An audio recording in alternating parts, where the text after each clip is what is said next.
And by descriptiveness, I mean the action on the part of someone else, whether you are a human service professional, whether you are a parent, or it doesn't matter who you are, a funder. If you're writing about someone, instead of writing your opinion about them, how they seem to you, you simply write what the is. That's descriptiveness. And the effort of descriptiveness is to take the person writing about the person out of the story so that the person becomes the story. And if we had more time today, I would take you through a descriptive writing exercise to where you would look at a circumstance and actually write about what happened in the circumstance.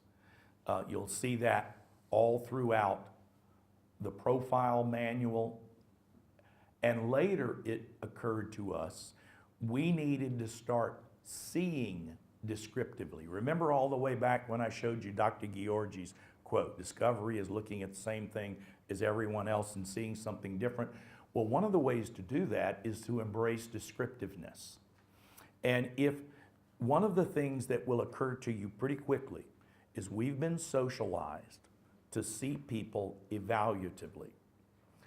Now, the good news about that is I'm betting within this group, most of us see people optimistically evaluatively.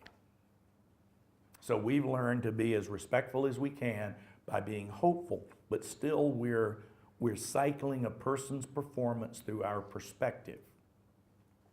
And it could be about how quickly someone does something, or with what kind of attitude do they do it, their relative willingness. And even if all of our statements are optimistic, it's still seeing a person evaluatively. And we were trying to learn about, let's take ourselves out of the story and just talk about what happened. And we found something amazing. Just as Georgi expected, by seeing a circumstance differently, then taking the next step and writing about it differently, competence just began to emerge very, very clearly. And again, with the time constraints, I don't have the time to do it, but I want you to really think about it, and I'll give you a brief example of some descriptive writing within a profile.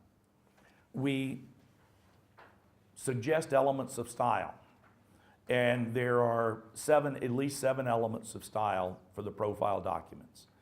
All profile documents are narrative. We use a complete English sentence or the language that your culture is working in to describe subject, verb, predicate instead of one-word phrases, fill in the blanks, quotients, scores. It's comprehensive. If you're going to learn about a person, you better cast a broad net over life. Now, what you catch in that broadly cast net is not always depth. So at various aspects, when you find something of importance, go deep. And for some people, you'll find one heading on a profile with 2 or 3 pages, and another heading with 2 or 3 sentences, because it's a matter of what's important to the person.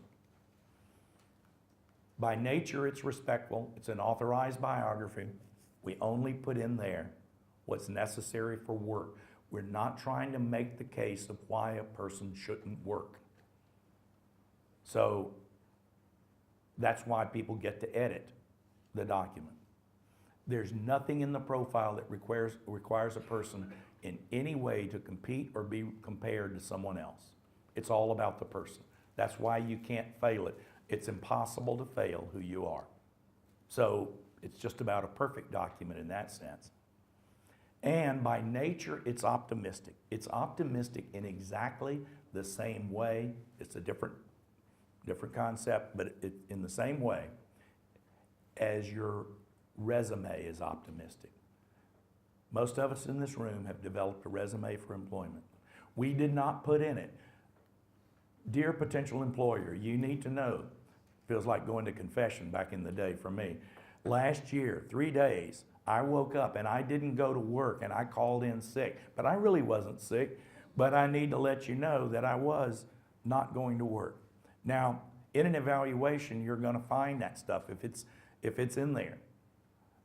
But we don't put it in. We put in the best of the person because while we're not lying, it's a truthful document, but it's not all the truth because this is about work.